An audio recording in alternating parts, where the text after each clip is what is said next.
Hello नमस्कार दोस्तों, I am N V centre में एक बार फिर से आपका स्वागत है। हम लगातार हिस्ट्री की बेसिक से लेते हुए एकदम जीरो लेवल से सारी क्लासें करते जा रहे हैं। सबसे पहले हमने प्राग ऐतिहासिक काल पढ़ लिया था, उसके बाद हमने आद्य ऐतिहासिक काल, आद्य ऐतिहासिक काल में हमने सिंधु घाटी सभ्यता पढ़ा और ऐतिहासिक काल के अंदर हमने शुरुआत की थी वैदिक सभ्यता से। उसके बाद हमने क्या पढ़ा, उसके बाद हमने महाजनपद काल पढ़ा, मगध का उत्थान पढ़ा।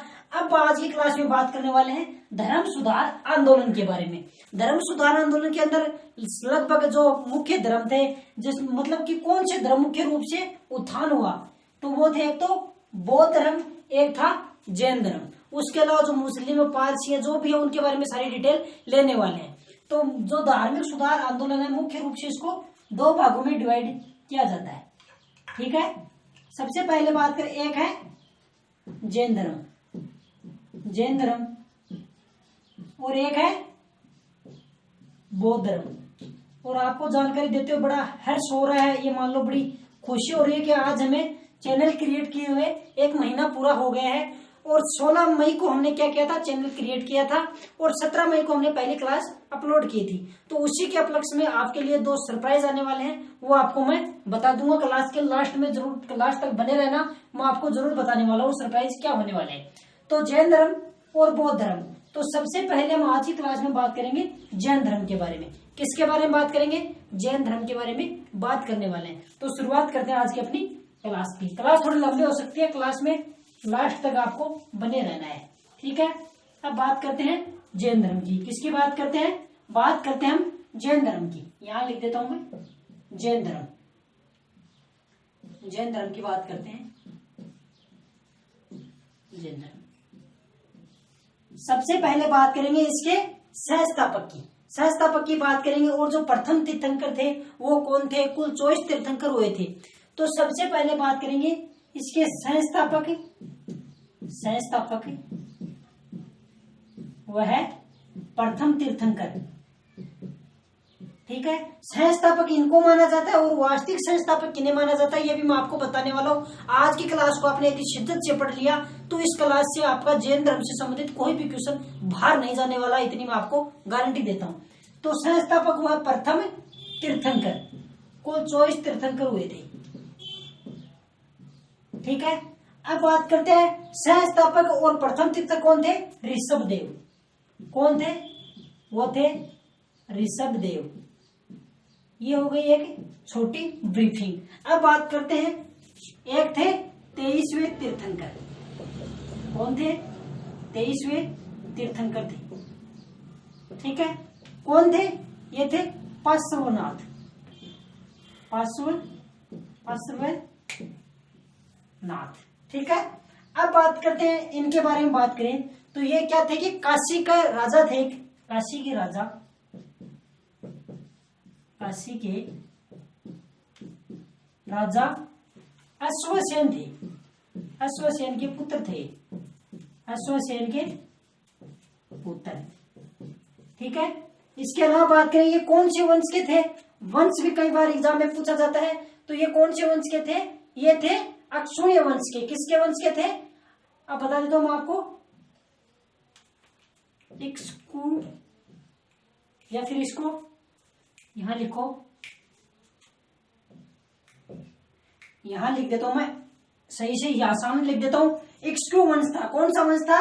इक्ष्वाकु वंश था, इक्ष्वाकु वंश। ठीक है, इस वंश के काशी के राजा अश्वसेन के पुत्र थे और इक्ष्वाकु वंश के थे। और किस वर्ष में?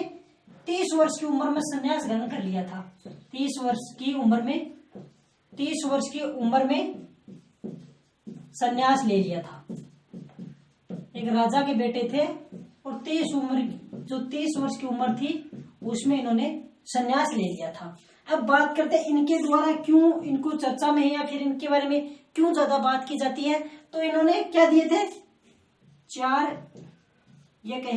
4 बातें बताई थी, या फिर ये कहें कि जो 4 मुख्य बातें हैं जैन धर्म के अंदर वो इन्होंने बताई थी। कौन कौन सी थी? या फिर 4 शिक्षाएं कह सकते हैं, 4 शिक्षाएं। ठीक है, कौन सी थी वो? एक थी अहिंसा, अहिंसा, चोरी नहीं करना, मतलब कि हिंसा नहीं करना। एक थी चोरी नहीं करना, चोरी न करना। एक था सत्य वचन या सत्य बोलना, सत्य बोलना। एक था कि संपत्ति का परिग्रहण नहीं करना है, संपत्ति को इकट्ठा नहीं करना या फिर संपत्ति न रखना, संपत्ति न रखना। ये थे इन्होंने 4 जो शिक्षाएं दी थी, ये थी। ये तो हो गई बात 23वें तीर्थंकर पार्श्वनाथ की, और संस्थापक कौन थे इसके? ऋषभ देव थे। ये तो हो गई मुख्य बातें। अब बात करते हैं कि जो जैन धर्म है उसको ज्यादातर किस नाम से जाना जाता है, कौन से व्यक्ति थे जिन्होंने इसको बड़े स्तर पर पहचान दिलाई? वो थे महावीर स्वामी। तो महावीर स्वामी के बारे में हम पूरी बातें विस्तार से करने वाले हैं, क्योंकि जैन धर्म सारा उनके इर्द गिर्द ही घूमता रहता है। ठीक है, अब बात करेंगे हम इनके बारे में। जो 24वें तीर्थंकर थे, जैन धर्म के अंतिम तीर्थंकर महावीर, उनके बारे में बात करने वाले हैं। ठीक है, महावीर जी के बारे में, महावीर स्वामी के बारे में बात करने वाले हैं। महावीर स्वामी किनके बारे में बात करने वाले हैं? महावीर स्वामी के बारे में बात करने वाले हैं। सबसे पहले बात करें तो ये अंतिम और 24वें तीर्थंकर थे। अंतिम, कुल 24 भी तो है, तो अंतिम भी हो गए और 24वें भी हो गई। अंतिम हुए 24वें तीर्थंकर थे, अंतिम हुआ 24वें तीर्थंकर थे। ठीक है, इसके अलावा आगे बात करें तो यह फिर कहें कि जो महावीर स्वामी थे ये वास्तविक संस्थापक माने जाते हैं जैन धर्म के। वास्तविक संस्थापक, वास्तविक संस्थापक माने जाते हैं। ठीक है, इंक डाल के देना थोड़ी। वास्तविक संस्थापक माने जाते हैं। अब बात करें इनका जन्म कब हुआ था? जन्म हुआ था 540 ईसा पूर्व। कब हुआ था? इनका जन्म हुआ था 540 ईसा पूर्व। कुंडल ग्राम कहाँ है? ईसा पूर्व कुंडल ग्राम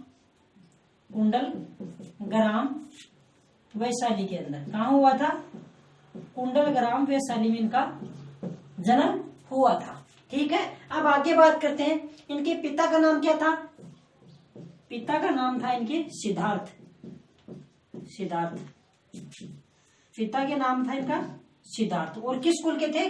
ज्ञात्रक कुल के थे। किस कुल के थे? ज्ञात्रक कुल के, ज्ञात्रक कुल के थे। ये बातें एग्जाम में सीधी सीधी पूछी जाती हैं, ये जो फैक्ट है आपको लिखा रहा हूं। ठीक है, पिता कौन थे? सिद्धार्थ थे, ज्ञात्रक कुल के थे। अब बात कर लेते हैं इनकी माता की, बात कर लेते हैं। माता कौन थी? माता का नाम क्या था? तो माता का नाम था त्रिशला। क्या नाम था? त्रिशला नाम था इनकी माता का। लिच्छवी के राजा चट्टक की बहन थी। लिच्छवी के राजा चट्टक की बहन। किसकी बहन थी? लिच्छवी के जो राजा थे चट्टक, उनकी बहन थी ये। इतनी बात उम्मीद है अच्छे से समझ में आई होगी। अब आगे बात करते हैं। पिता के बारे में जान लिया, माता के बारे में जान लिया। अब बात करते हैं इनकी पत्नी।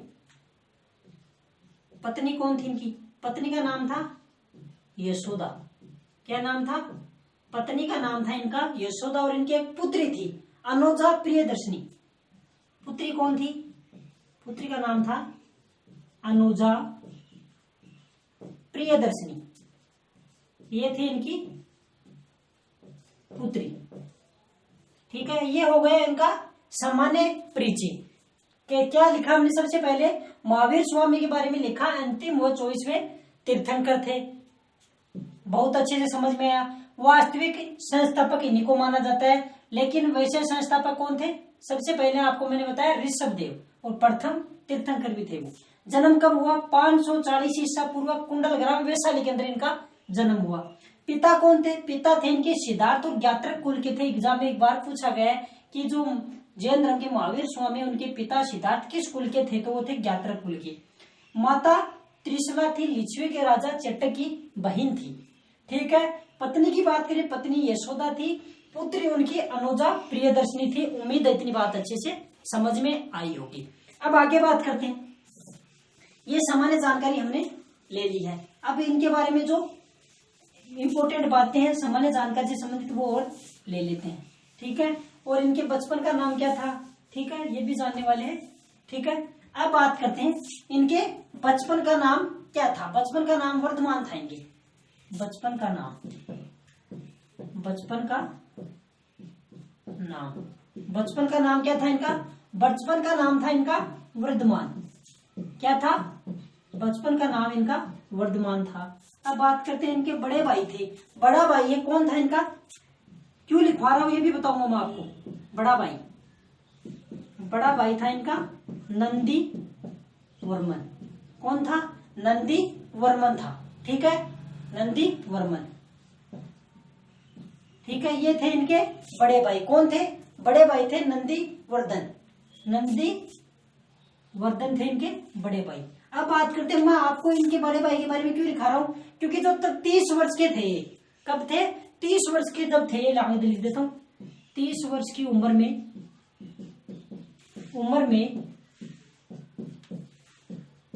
जब इनके माता पिता की मृत्यु हो गई थी। क्या हो गए थे? जो इनके माता पिता थे सिद्धार्थ और इनकी माता कौन थी? त्रिशला, उनकी मृत्यु हो गई थी। तब उन्होंने क्या किया? यहां लिख देता हूं, माता पिता की मृत्यु के बाद, माता पिता की मृत्यु उपरांत, मतलब कि उनकी मृत्यु के बाद, तो इन्होंने अपने बड़े भाई की आज्ञा से संन्यास ग्रहण कर लिया था, या फिर कहें कि गृह त्याग कर दिया था। इसलिए इनके बड़े भाई के बारे में मैंने आपको बताया है। ठीक है, भाई की अनुमति से गृह त्याग कर दिया, अनुमति से गृह त्याग। आज की क्लास थोड़ी लंबी हो सकती है, लेकिन फिर से आपको ये बता रहा हूं मैं, लेकिन ये क्या है कि सबसे बड़ी बात ये है कि क्लास के अंदर पूरा निचोड़ आपको मिलने वाला है। ठीक है, तो इन्होंने अपने भाई, बड़े भाई नंदी वर्धन की आज्ञा से गृह त्याग कर दिया था। ठीक है, अब आगे बात करते हैं। अब आगे बात करें तो ये तो हो गए इनके सामान्य जानकारी। अब इनको ज्ञान किस प्रकार हुआ, कौन से वर्ग के नीचे हुआ, कितने वर्ष की तपस्या करने के बाद हुआ, ज्ञान के अंदर इनको क्या मिला, प्रथम शिष्य कौन थे, किस भाषा में उपदेश दिए थे, सारी जानकारी आज की क्लास के अंदर लेने वाले हैं। तो ये तो हो गई है सामान्य जानकारी। अब बात करेंगे हम संपूर्ण ज्ञान का बोध कब हुआ, किस प्रकार हुआ। ठीक है, संपूर्ण ज्ञान का बोध। ठीक है, अब बात करते हैं संपूर्ण ज्ञान का बोध, या फिर कहें संपूर्ण ज्ञान कब हुआ था। संपूर्ण ज्ञान का बोध। ठीक है, ये जानकारी हम अब ले लेते हैं। संपूर्ण ज्ञान का बोध कब हुआ था। ठीक है, संपूर्ण ज्ञान की बात करें तो 12 वर्ष की कठिन तपस्या के बाद। कितने वर्ष? 12 वर्ष की कठिन तपस्या के बाद द्रंबिक के समीप 12 वर्ष की कठिन तपस्या, 12 वर्ष की कठिन तपस्या, लगभग 12 वर्ष तक उन्होंने कठिन तपस्या की। तब क्या हुआ? द्रंबिक के पास एक स्थान था, द्रंबिक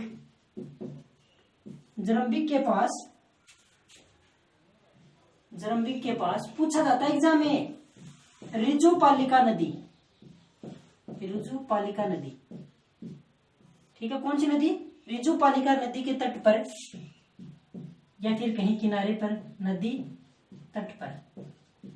ठीक है, 12 वर्ष की कठिन तपस्या के बाद द्रंबिक के पास ऋजुपालिका नदी के तट पर साल के वृक्ष के नीचे, कौन से वृक्ष के नीचे? साल के वृक्ष के नीचे ज्ञान की प्राप्ति हुई। ये बातें बहुत ही इंपॉर्टेंट है, अच्छे से नोट कर लेना। साल के वृक्ष के नीचे, साल के वृक्ष के नीचे ज्ञान की प्राप्ति हुई। संपूर्ण ज्ञान का बोध कब हुआ? 12 वर्ष की उम्र में कठिन तपस्या करने के बाद द्रंबिक जो स्थान है उनके पास ऋजुपालिका नदी के तट पर साल के वृक्ष के नीचे इनको संपूर्ण ज्ञान हुआ। ठीक है, अब आगे बात करते हैं। आगे बात करें तो ज्ञान प्राप्ति के बाद इन्होंने, लोग इनको क्या कहने लगे, या फिर इनको क्या उपाधि दी जाने लगी, वो भी एग्जाम में पूछा जाता था। मैं आपको बता देता हूँ। उपाधि या फिर कहें ज्ञान प्राप्ति के बाद, ज्ञान प्राप्ति के बाद क्या क्या कहलाए, इनके बारे में आपको बता देता हूँ। एक तो इनको ज्ञान प्राप्ति के बाद क्या कहा लगा? जिन कहा जाने लगा, निर्ग्रंथ कहा जाने लगा, अरहंत कहा जाने लगा। जिन, इसका अर्थ होता है विजेता। ठीक है, एक है निर्ग्रंथ। ठीक है, ये होता है बंधनहीन। ठीक है, क्या हो गया? जिन हो गया निर्ग्रंथ हो गया। इसके अलावा बात करें, एक थे अरहंत। अरहंत नाम से भी इनको जाने लगा। अरहंत ये होता है पूज्य। क्या होता है? पूज्य होता है। मतलब कि जैसे इनको ज्ञान प्राप्त हुआ तो लोग इनको किन किन से नाम से जाने लगे। एक तो इनको लोग जिन कहने लगे, कुछ लोग इनको निर्ग्रंथ कहने लगे, कुछ लोग इनको अरहंत कहने लगे थे। ये थी सामान्य इनके बारे में कि ज्ञान प्राप्ति के बाद इनको लोग किस नाम से पुकारने लग गए थे। अब बात करते हैं कि उनकी उपदेश की भाषा क्या थी। ये सारी बातें एग्जाम में पूछी गई हैं। उपदेश की भाषा, उपदेश की भाषा। तो जो महावीर स्वामी ने अपने उपदेश दिए थे वो कौन सी भाषा में दिए थे? वो दिए थे प्राकृत भाषा में। कौन सी भाषा में दिए थे? प्राकृत भाषा में दिए थे, जिसको हम क्या कह सकते हैं? अर्धमगधी कह सकते हैं।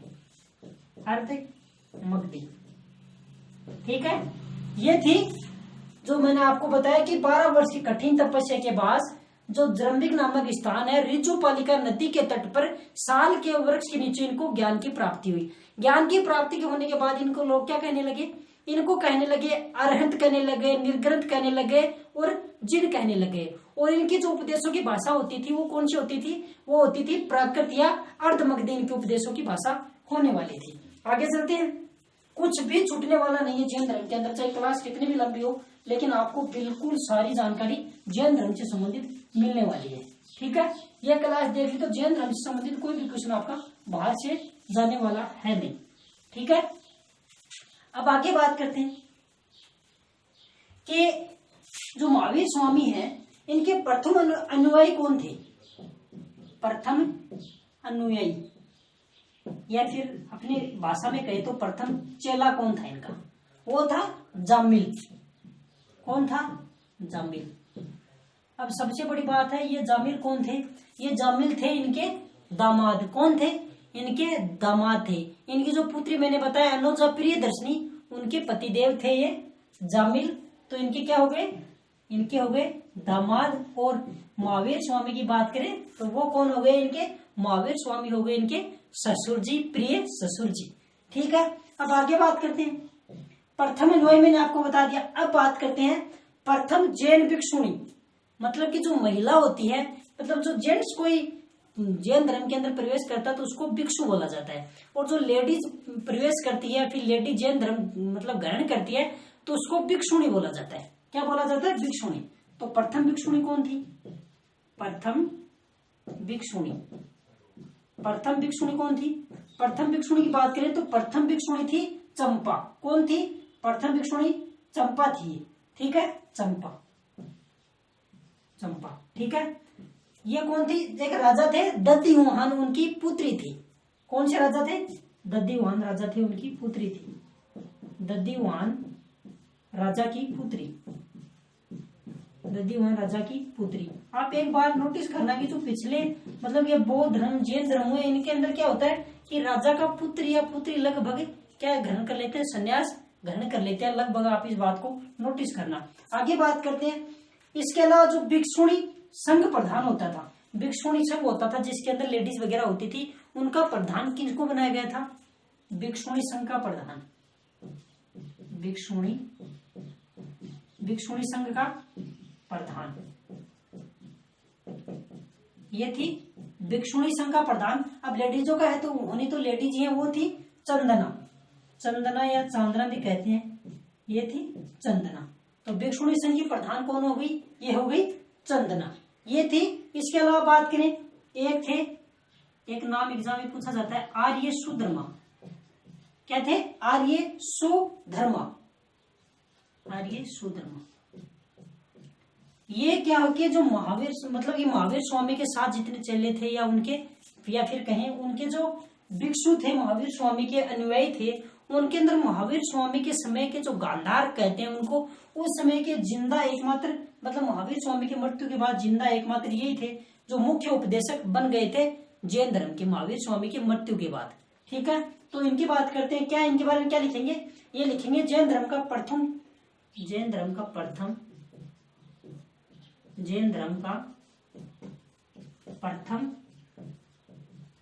थेरा या फिर मुख्य उपदेशक। क्या कहेंगे? प्रथम थेरा या मुख्य उपदेशक। मुख्य उपदेशक। अब एग्जाम में कैसा पूछा जाएगा, एग्जाम में ऐसा पूछा जाएगा कि जैन धर्म के प्रमुख या फिर प्रथम मुख्य उपदेशक कौन थे। सबसे पहले ऑप्शन ए मिलेगा महावीर स्वामी। क्या मिलेगा ऑप्शन में? ऑप्शन ए में मिलेगा महावीर स्वामी। ठीक है, आपको पूछेगा जैन धर्म का मुख्य या प्रथम थेरा या उपदेशक, तो आपको क्या लगेगा, ये तो होने वाले हैं महावीर स्वामी। आप करोगे ऐसे, एग्जामिन करेगा ऐसे, तो ये होने वाला है इस तरह से। ठीक है, आगे बात करते हैं। तो जैन धर्म के मुख्य प्रथम उपदेशक कौन थे? वो थे सुधर्मा। ठीक है, इतनी बात कर ली, बहुत अच्छे से आपको समझ में आई होगी। और प्रथम अनुयायी मैंने आपको बताया जामिल थे, जो इनके दामाद थे, इनकी प्रिय जो पुत्री थी अनुजा प्रियदर्शनी, उनके पतिदेव। तो इनके ये क्या लगे, महावीर स्वामी ससुर जी हो गए जामिल के। ठीक है, आगे बात करते हैं। इतनी बात हमने कर ली। अब बात करते हैं दो संप्रदाय में विभाजित हो गया। दो संप्रदाय में जैन धर्म था, विभाजित हो गया। अब क्यों विभाजित हुआ आपको बताने वाला, छोटी सी स्टोरी इनके बारे में। दो संप्रदाय में विभाजित, दो संप्रदाय में क्यों विभाजित हुआ ये आपको बताने वाला हूं। वो क्या है कि एक समय आता है, लगभग 300 ईसा पूर्व की बात है। कब की बात है, ध्यान से सुनना, 300 ईसा पूर्व की बात है। उस समय मगध के अंदर एक तो थे भद्रबाहु और एक थे स्थूल भद्र, या फिर कहे भद्रबाहु और एक स्थूल भद्र थे। दोनों जैन धर्म के अनुयायी थे। तो क्या होता है, 300 ईसा पूर्व के आसपास मगध के अंदर 12 वर्ष का, कितने का, 12 वर्ष का भीषण अकाल पड़ता है। क्या पड़ता है, 12 वर्ष का भीषण अकाल पड़ता है। तो क्या करता है, जो भद्रबाहु है, कौन है, भद्रबाहु है, वो अपने कुछ शिष्यों के साथ यहाँ से, कहां से, मगध से कहां चला जाता है, मगध से कर्नाटक चला जाता है। ठीक है, तो कर्नाटक चला जाता है। 12 वर्ष के बाद वापस लौट के आता है। तो वो देखता है कि जो मतलब उनका रहन सहने का तरीका है, जो भद्रबाहु चले गए थे तो उनका थोड़ा चेंज हो जाता है। तो भद्रबाहु और स्थूल भद्र के अंदर बिल्कुल भी बनती नहीं है, या फिर एक दूसरे को वो होते हैं, मतलब कि उनके विचार या फिर गहरे मतभेद हो जाते हैं। इस कारण क्या कहते हैं कि जो स्थूल भद्र थे उनके वाले जो लोग थे वो कैसे बन गए, वो तो हो गए श्वेतांबर, और भद्रबाहु उनके वाले लोग हो गए, क्या हो गए, दिगंबर। ठीक है, श्वेतांबर दिगंबर क्या होते हैं, श्वेतांबर वो होते हैं, श्वेतांबर जो श्वेत रंग के कपड़े पहनते हैं, और दिगंबर वो होते हैं जो नग्न रहते हैं या फिर कपड़े नहीं पहनते। ठीक है, तो अब बात करते हैं, दो भागों में विभाजित हो गए। दो भाग कौन से हो गए, दो भाग, एक तो हो गया श्वेतांबर, कौन सा हो गया, श्वेतांबर, एक हो गया दिगंबर। तो जो दिगंबर है ये किसका था, ये भद्रबाहु का, और उसके कुछ अनुयायी थे उनके साथ। और जो श्वेतांबर ये कौन थे, ये स्थूल भद्र और उसके, ठीक है, स्थूल भद्र थे और उनके जो अनुयायी थे वो साथ में थे। ये क्या करते हैं, श्वेत रंग के कपड़े पहनते हैं, श्वेत रंग के कपड़े। ठीक है, और ये क्या होते हैं, ये नंगे रहते हैं। कैसे रहते हैं, नग्न रहते हैं। ठीक है, काफी बार आपने कुंभ वगैरह का जो मेला होता है उसमें देखे भी होंगे। जो जैन क्या होते हैं, जैन धर्म के अनुयायी होते हैं, उन लोगों को जो दिगंबर की तरफ से होते हैं। ठीक है, अब बात करते हैं, इतनी बात हमने कर ली। अब बात करते हैं कि जो जैन धर्म है उसके त्रिरत्न के बारे में, जैन धर्म के त्रिरत्न। ठीक है, ये भी एग्जाम में पूछा जाता है।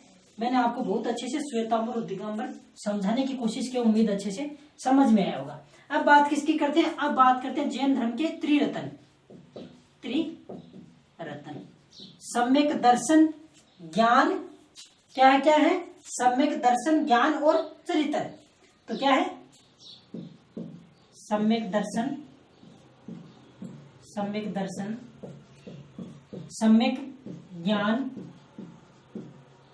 सम्यक दर्शन, सम्यक ज्ञान, और तीसरा सम्यक चरित्र। यह है जैन धर्म के त्रिरत्न। क्या बोला जाता है इनको, जैन धर्म के त्रिरत्न बोला जाता है। एग्जाम में बहुत बार पूछा जाता है कि जो 3-4 ऑप्शन देंगे उसमें 3 डाल देंगे, ये सम्यक दर्शन, सम्यक ज्ञान, सम्यक चरित्र, और चौथा ऑप्शन होगा जो अलग लिखा होगा, उसमें पूछेंगे कि इनमें से जैन धर्म का त्रिरत्न कौन सा नहीं है। तो आपको ये ध्यान में रखना है, सम्यक दर्शन, ज्ञान और चरित्र। ठीक है, आगे बात करते हैं।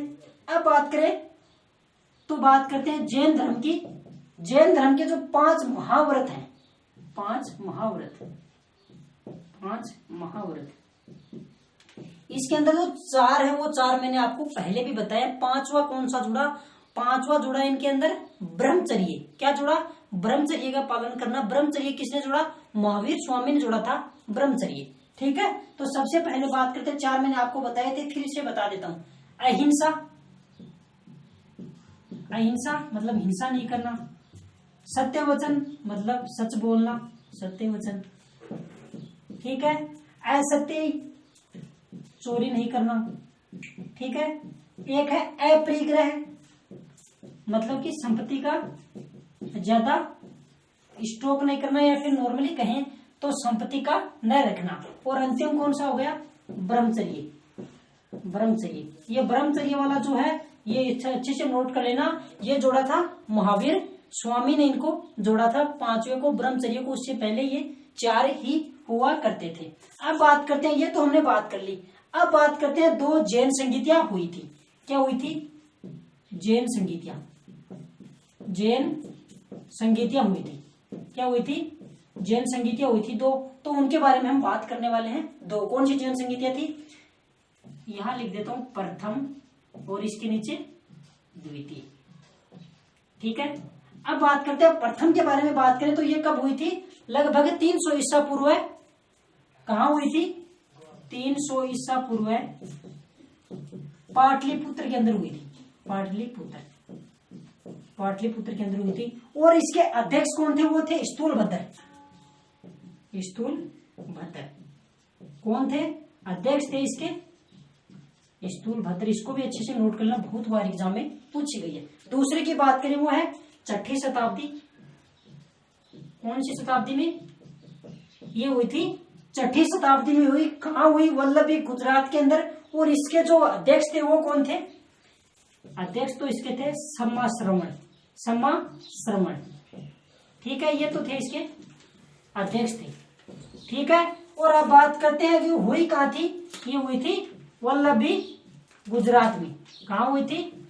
वल्लभी, गुजरात के अंदर हुई थी। तो मैंने आपको क्या बताया? त्रिरत्न होते हैं, सम्यक दर्शन, सम्यक ज्ञान, सम्यक चरित्र। ये तो हो गए त्रिरत्न। ठीक है, इनको अच्छे से नोट कर लेना। उसके बाद है 5 महाव्रत। अहिंसा, सत्य वचन, असत्य, अपरिग्रह और ब्रह्मचर्य। अहिंसा, हिंसा नहीं करना। सत्य वचन, सच बोलना है। असत्य, चोरी नहीं करनी है। अपरिग्रह, संपत्ति का संग्रह नहीं करना है। और ब्रह्मचर्य मतलब कि ब्रह्मचर्य का पालन करना है। ये हो गई। और जो अंत वाला है ये किसने दिया था? ये महावीर स्वामी ने दिया था। अब बात करते हैं, मैंने आपको बताई जैन संगीतियां। क्यों पता आपको? एग्जाम में सीधा क्वेश्चन पुटअप होता है यहाँ से। तो प्रथम जो जैन संगीति थी 300 ईसा पूर्व में पाटलिपुत्र में हुई थी। अध्यक्ष थे इसके स्थूलभद्र। ठीक है, अब बात करते हैं द्वितीय कहाँ हुई थी? 6ठी शताब्दी में हुई थी, वल्लभी, गुजरात के अंदर। और इसके अध्यक्ष थे सम्मा श्रवण। ठीक है, इतनी बात अच्छे से समझ में आई होगी। आगे बात करते हैं, बिल्कुल कुछ भी छूटने वाला है नहीं। अब जो इम्पोर्टेंट फैक्ट है उनके बारे में, जैन धर्म से संबंधित उनके बारे में बात कर लेते हैं। क्या ये लोग आत्मा को मानते थे? क्या ये लोग पुनर्जन्म को मानते थे? क्या ये भगवान को मानते थे? सारी बातें करने वाले हैं। ठीक है, अब बात करते हैं आगे बात करें तो इनमें आत्मा की मान्यता है। जैन धर्म के अंदर किसकी मान्यता है? आत्मा की मान्यता। ठीक है, जैन धर्म के अंदर आत्मा की मान्यता और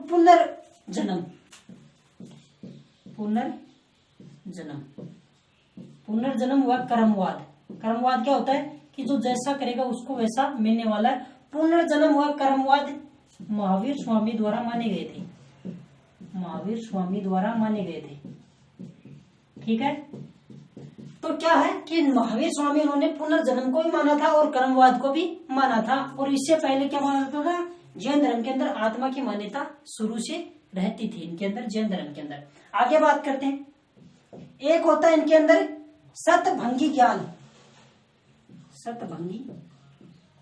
सतभंगी ज्ञान क्या होता है? सतभंगी ज्ञान।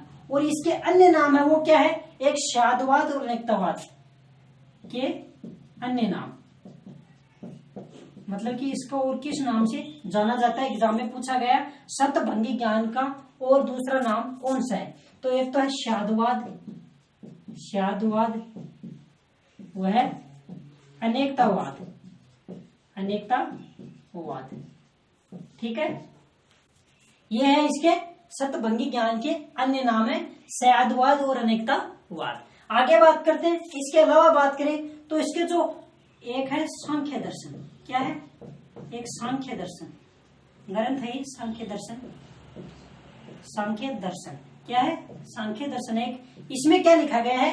इसमें जो आध्यात्मिक विचार है, जैन धर्म के आध्यात्मिक विचार, आध्यात्मिक विचार इसी में से लिए गए हैं। आध्यात्मिक विचार ग्रहण किए गए हैं।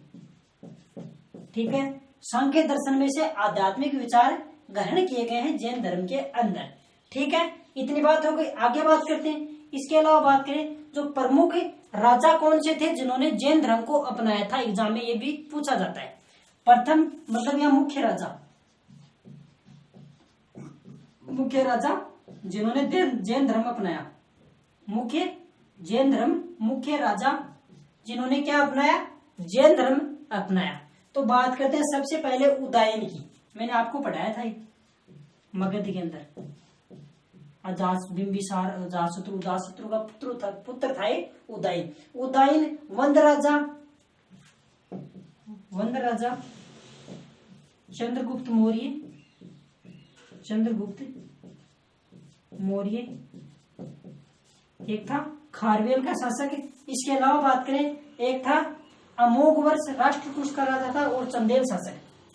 यहाँ लिखो आप, चंदेल शासक, चंदेल शासक एक थे, खारवेल के राजा। ठीक है, इसके अलावा बात करें, चंदेल शासक कहाँ के थे? राष्ट्रकूट के। कहाँ के थे? नहीं, अमोघवर्ष था राष्ट्रकूट का, अमोघवर्ष राजा। अमोघवर्ष कहाँ का राजा था? ये था राष्ट्रकूट का। किसका था? राष्ट्रकूट का राजा था अमोघवर्ष। ये थी इंपोर्टेंट बातें। क्या थी? कि आत्मा की मान्यता थी, पुनर्जन्म को मानते थे और कर्मवाद को भी माना जाता था। शतभंगी ज्ञान का अन्य नाम क्या है? शादवाद, अनेकतावाद। ठीक है, सांख्य दर्शन से क्या लिया गया है? जो जैन धर्म के आध्यात्मिक विचार है वो ग्रहण किए गए। प्रमुख राजा कौन से थे जो किसको मानते थे? जैन धर्म को मानते थे। उदयन, वंद राजा, चंद्रगुप्त मौर्य, यह है चंदेल शासक, खारवेल के राजा, और अमोघवर्ष जो राष्ट्रकूट के किसके शासक थे? राष्ट्रकूट के शासक थे। आगे बात करते हैं। अब बात करेंगे हम गोमतेश्वर मूर्ति की। किसकी बात करेंगे? जिसको बाहुबली की मूर्ति भी कहा जाता है। गोमतेश्वर मूर्ति की बात करने वाले। ठीक है, बिल्कुल कुछ भी छूटने वाला नहीं है, जैन धर्म से संबंधित। ठीक है, गोमतेश्वर, गोमतेश्वर की बात कर लेते हैं। गोमतेश्वर की मूर्ति, गोमतेश्वर की मूर्ति। ठीक है, गोमतेश्वर की मूर्ति की बात करें, ठीक है, तो कहाँ है ये? या फिर इसको बाहुबली की मूर्ति भी कहते हैं। यही लिख देता हूं, बाहुबली की मूर्ति। बाहुबली की मूर्ति क्या कहा जाता है? बाहुबली की मूर्ति भी इनको कहा जाता है। ये कहाँ है? ये श्रवण बेलगोला, श्रवण बेलगोला कहाँ है? कर्नाटक के अंदर। श्रवण बेलगोला कर्नाटक के अंदर है। ठीक है, इसके अलावा बात करें बनवाए कब के? ये 10वीं शताब्दी के मध्य की बात है, या 10वीं शताब्दी के मध्य इसको बनवाया गया था। 10वीं शताब्दी के मध्य में। किस कौन सी शताब्दी थी? 10वीं शताब्दी के मध्य में इसको बनाया गया था। इसके अलावा बात करें, एक गंगवंश के राजा थे, गंगवंश के मंत्री, गंगवंश के मंत्री चामुंड, या फिर कहीं मंत्री चामुंड के प्रोत्साहन से इसको बनाया गया था, प्रोत्साहन से। ठीक है, गंगवंश के एक मंत्री थे चामुंड, उनके प्रोत्साहन से इसको बनाया गया था। आगे बात करते हैं, कितनी ऊंची है? यह है लगभग 18 मीटर ऊंची है। कितनी मीटर ऊंची है? 18 मीटर ऊंची है। कितनी मीटर ऊंची है? 18 मीटर ऊंची है। अब बात करते हैं, और सबसे बड़ी बात है कि मतलब एक बड़ी चट्टान नहीं होती क्या? ये मान लो कि ऐसे ये एक चट्टान है, ऐसे करके। क्या है? चट्टान है। तो इसी चट्टान को काट कर इस प्रकार मूर्ति बनाई गई है, मात्र एक चट्टान को काट कर। किसको? ऐसे मान लो एक चट्टान को काटा इस तरह से, कुछ ऐसे करके और ये इस तरह से मूर्ति बना दी। अब आप कहोगे ये क्या बनाया, कुछ समझ नहीं आ रहा, लेकिन मैंने आपको एक एग्जाम्पल के लिए समझने के तौर पे बताया है कि एक ही चट्टान को काट के पूरी मूर्ति बनाई गई है। ठीक है, एक ही चट्टान को काट कर, एक ही चट्टान को कभी देखोगे तो बड़ा अच्छा फील होने वाला है। एक ही चट्टान को काट कर क्या करके बनाया गया है, एक ही चट्टान को काट कर इसको बनाया गया है। ठीक है, ये है थिन से इम्पोर्टेंट।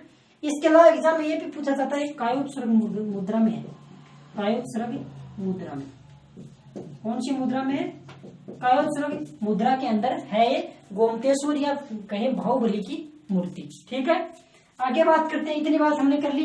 अब बात करते हैं, यही लिख देता हूँ, नीचे थोड़ी जगह है। खजुराहो के जो जैन मंदिर किसने बनाए थे, खजुराहो के जैन मंदिर, खजुराहो के जैन मंदिर। ठीक है, ये किसने बनाए थे, ये बनाए थे चंदेल शासकों ने। किसने बनवाए थे, खजुराहो के जो जैन मंदिर है वो चंदेल शासकों ने बनाए थे। किन्होंने बताए थे, चंदेल शासकों ने बनवाए थे, चंदेल शासकों द्वारा, चंदेल शासकों के द्वारा। ठीक है, ये चंदेल शासकों के द्वारा बनाए गए थे। इतनी बात अच्छी से समझ में आई होगी। गोमतेश्वर की मूर्ति या बाहुबली की मूर्ति स्वर्ण बेलगोला कर्नाटक के अंदर है, 18 मीटर ऊंची है। कितनी ऊंची है, 18 मीटर ऊंची है, सॉरी 18 मीटर ऊंची है। 10वीं शताब्दी के मध्य बनाई गई थी और गंग वंश के मंत्री थे चावंड के प्रोत्साहन से इसको बनाया गया था। 18 मीटर ऊंची थी और एक ही चट्टान को काटकर बनाया गया है। ठीक है, और जो खजुराहो के जैन मंदिर है वो चंदेल शासकों के द्वारा बनाई गई थी। इतनी बात हमने कर ली है। आगे बात करते हैं, जो मथुरा है, मथुरा कला वो भी जैन धर्म से संबंधित है। आगे बात करते हैं इनके बारे में हम। ठीक है, बिल्कुल कुछ भी छूटने वाला नहीं है, चाहे टाइम 10 मिनट एक्स्ट्रा ले जाओ, लेकिन छूटने वाला कुछ भी है नहीं। अब बात करते हैं जो मथुरा है, मथुरा की बात कर लेते हैं। ये क्या था, जैसे ही मौर्य काल जाता है तो मौर्योत्तर काल में, मतलब मौर्य काल के बाद की बात है, मौर्य काल आपको पढ़ाने वाला हूं मैं। मौर्योत्तर मतलब मौर्य काल के बाद की, मौर्योत्तर काल के बाद, काल के बाद क्या था, ये जैन धर्म का प्रसिद्ध केंद्र था, जैन धर्म का प्रसिद्ध केंद्र, जैन धर्म का प्रसिद्ध केंद्र था, प्रसिद्ध केंद्र।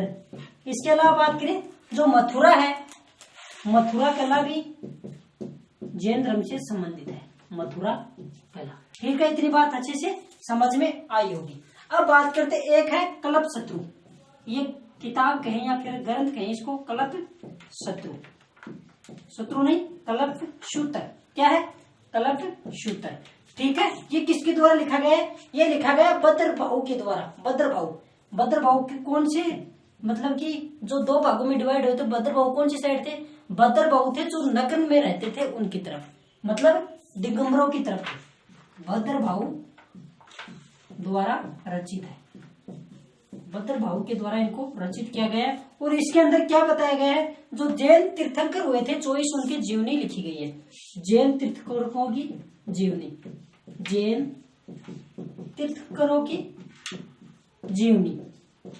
ठीक है, जो जैन तीर्थंकर थे उनकी जीवनी इसके अंदर लिखी गई है। किसके अंदर, कल्पशूत्र सूत्र है उसके अंदर जीवनी लिखी गई है। आगे बात करते हैं, इसके अलावा बात करें, अब आता है अपना इम्पोर्टेंट फैक्ट, जो आपको मैंने महावीर स्वामी के बारे में सारी बातें बता दी। अब है कि उनका निर्वाण या फिर कहें उनका देहांत या मृत्यु कहाँ हुई थी, निर्वाण कहाँ हुआ था इनका निर्वाण कहाँ हुआ था और कब हुआ था। इनके निर्वाण की बात करें, ये हुआ था 468 ईसा पूर्व में, 468 ईसा पूर्व में, ईसा पूर्व में कहाँ हुआ था, 467 ईसा पूर्व के अंदर 72 वर्ष की उम्र के अंदर कहाँ हुआ था, बिहार राज्य के पावापुरी, पावापुरी बिहार राज्य में है, पावापुरी बिहार राज्य के अंदर कहाँ हुआ था। जो मल राजा थे सरस्वतीपाल के राजमहल में हुआ था। मल राजा, मल क्या था, ये एक जनपद था। मल राजा के, मल राजा सरस्वतीपाल, सरस्वतीपाल, मल राजा सरस्वतीपाल के राजमहल में या फिर के राज प्रासाद में, राजमहल में 72 वर्ष की उम्र में इनका निर्माण हो गया था, या फिर कहें इनका देहांत हो गया था 72 वर्ष की उम्र में। ठीक है, ये थे अपने महावीर स्वामी और लगभग सारी जानकारी मैंने आपको दे दी है। अब एक छोटी जानकारी और बच गई, वो आपको और बता देता हूँ कि जो पहले बार आपको समझा, मथुरा मौर्योत्तर काल के बाद जैन धर्म का प्रसिद्ध केंद्र मथुरा था और मथुरा कला जैन धर्म से संबंधित है। कल्प सूत्र की बात करें, भद्रभाव के द्वारा रचित किया गया था और जो जैन तीर्थंकर हुए थे 24 उनकी जीवनी के बारे में बताया गया था। ठीक है, अब बात करते हैं निर्माण हुआ था इनका 468 ईसा पूर्व में पावापुरी बिहार के अंदर, जो मतलब मल्ल राजा थे सरस्तीपाल, उनके राजमहल में हुआ था 72 वर्ष की उम्र के अंदर। ठीक है, अब इम्पोर्टेंट बात बच गई, वो है कि जो ये जैन तीर्थंकर हुए हैं इनके अलग अलग चिन्ह हुआ करते थे। जैसे महावीर स्वामी का चिन्ह क्या था, इनका चिन्ह था सिंह। क्या था? सिंह। किसी का हाथी, किसी का घोड़ा। तो यह तो है नहीं कि हम 24 की लिस्ट बनाएंगे और 24 के बारे में यहाँ याद करने बैठ जाएंगे, तो ऐसा पॉसिबल है भी नहीं और 24 के 24 पूछे भी नहीं जाते हैं। ठीक है, तो जो इम्पोर्टेंट है 5 या 7 उनके बारे में आपको बता देता हूँ, उसके बाद आज की क्लास को कंप्लीट करेंगे। ठीक है, लिखता हूँ। सबसे पहले मैं लिखूंगा, यहाँ लिख देता हूँ, प्रथम हुए थे कौन से? प्रथम तीर्थंकर कौन हुए थे? वो हुए थे ऋषभ देव। कौन से हुए थे? ऋषभ देव। इनका प्रतीक चिन्ह क्या था? इनका प्रतीक चिन्ह था सांड। क्या था? सांड। ठीक है, तो ये पूछा जाता है कि ऋषभ देव का प्रतीक चिन्ह क्या था, तो इनका प्रतीक चिन्ह था सांड।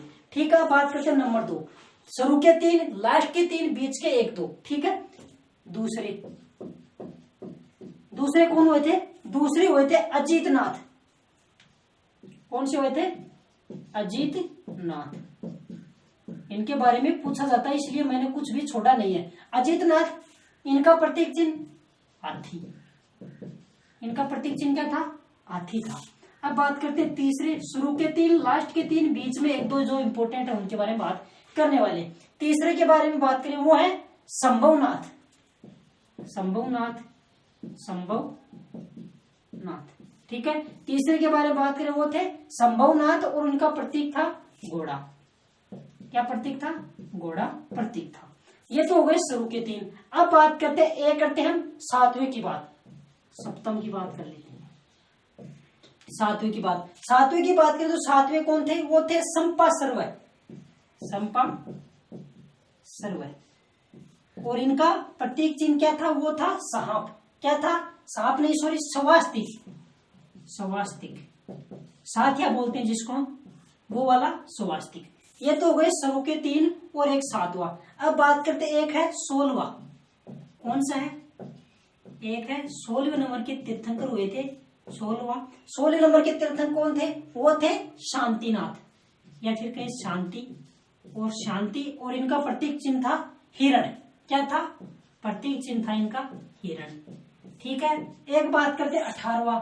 यहाँ ऐसे लिख देता हूं मैं, 18वें कौन थे? 18वें थे अरनाथ। क्या थे? अरनाथ। और इनका प्रतीक चिन्ह था मीन, बोले तो मछली। तो प्रथम ऋषभ देव, प्रतीक चिन्ह सांड। दूसरे थे अजीतनाथ, प्रतीक चिन्ह हाथी। तीसरे थे संभवनाथ, प्रतीक चिन्ह घोड़ा। इसके अलावा 7वें थे संपर्सव और इनका प्रतीक चिन्ह स्वास्तिक। 16वें थे शांति और इनका वो क्या था? प्रतीक चिन्ह हिरण। 18वें थे अरनाथ और उनका प्रतीक चिन्ह था मीन। ठीक है, अब बात करेंगे कौन से की? 21, 22, 23 और 24।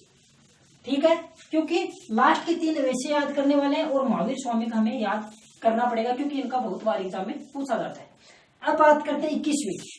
जो 21वें नंबर के तीर्थंकर थे उनके बारे में बात करते हैं। 21वें नंबर के तीर्थंकर कौन थे? वो थे, मैंने बताया आपको, नामी। और इनका प्रतीक चिन्ह नीलकमल। क्या था? नीलकमल इनका प्रतीक चिन्ह था। ठीक है, अब बात करते हैं 22वें नंबर पे। 22वें नंबर की बात करें, 22वें नंबर पे कौन थे? अरिष्टनेमी। याद करने की जरूरत नहीं है, जैसे जैसे आप पढ़ोगे आपको याद हो जाएंगे। क्या हो जाएंगे? याद हो जाएंगे। 22वें नंबर के थे अरिष्टनेमी और इनके प्रतीक चिन्ह था इनका शंख। क्या था? शंख। अब बात करते हैं नंबर 23 पे। ठीक है, नंबर 23 पे बात करें तो नंबर 23 पे कौन है? वो है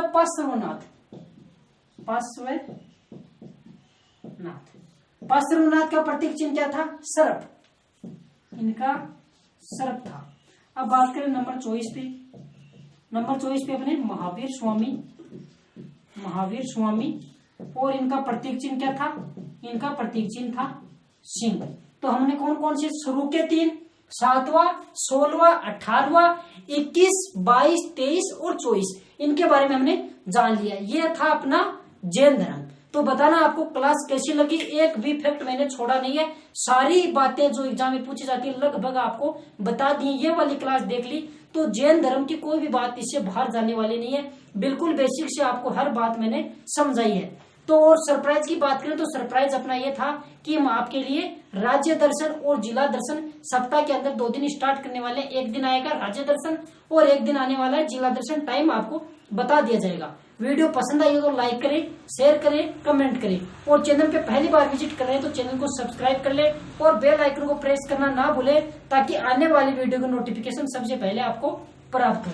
बड़ों का सम्मान कीजिए, छोटों को प्यार दीजिए, अपना व्यक्तित्व इस प्रकार से स्थापित करें कि महिला आपके साथ सुरक्षित महसूस कर सकें। धन्यवाद।